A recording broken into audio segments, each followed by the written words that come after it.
बम दिखत जी टूरिहा का क्रीम पाउडर लगाए है। होठ मलाली आँखी में काजर, होठ मलाली आँखी में काजर, काजल बरोबर दिखत है। बम दिखत रे टूरिहा का क्रीम पाउडर लगाए है। बम दिखत जी टूरिहा का क्रीम पाउडर लगाए है।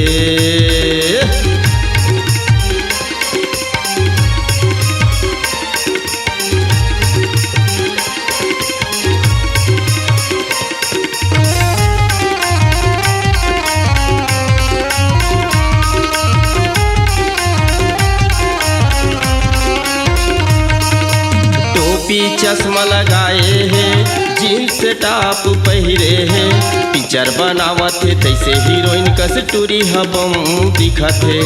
पिक्चर बनावत है तैसे हीरोइन कस टूरिहा बम दिखत है। टोपी चश्मा लगाए है, जीन्स टॉप पहिरे है, पिक्चर बनावत है तैसे हीरोइन कस टूरिहा बम दिखत है।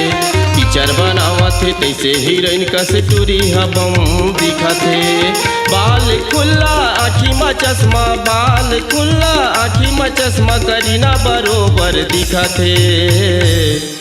बम दिखत रे टूरिहा का क्रीम पाउडर लगाए है। बम दिखत जी टूरिहा का क्रीम पाउडर लगाए है।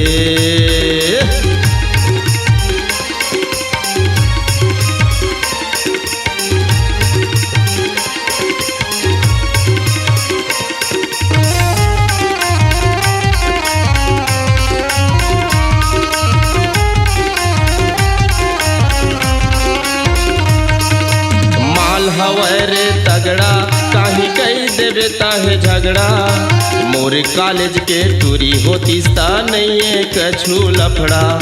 मोर कॉलेज के टूरी होतीस ता नहीं कछु लफड़ा।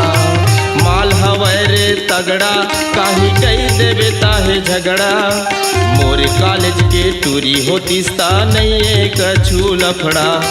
मोर कॉलेज के टूरी होतीस ता नहीं कछु लफड़ा।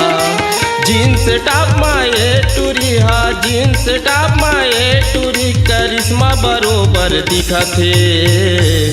बम दिखत रे टूरिहा का क्रीम पाउडर लगाए है।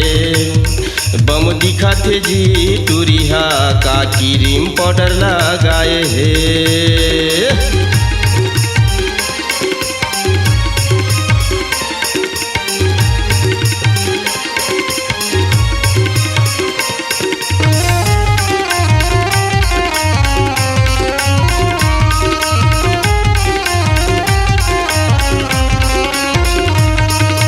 बाबा के सुरता आगे टूरी के फैशन ला देख के, मिछाला बड़ अटियावे।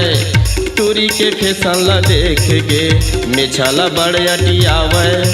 टूरी के फैशन ला देख के, बाबा के सुरता आगे टूरी जवानी ला देख के, मिछाला बड़ अटियावे। टूरी के फैशन ला देख के, मिछाला बड़ अटियावे। टूरी के फैशन ला देख के, 16-17 के उम्र में, 16-17 के उम्र में टूरिहा बम दिखत है। बम दिखत जी टूरिहा का क्रीम पाउडर लगाए है। बम दिखत रे टूरिहा का क्रीम पाउडर लगाए है। होठ मलाली आँखी में काजर, होठ मलाली आँखी में काजर, काजल बरोबर दिखत है। बम दिखत रे टूरिहा का क्रीम पाउडर लगाए है। बम दिखत जी टूरिहा का क्रीम पाउडर लगाए है। बम दिखत रे टूरिहा का क्रीम पाउडर लगाए है। बम दिखत जी टूरिहा का क्रीम पाउडर लगाए है।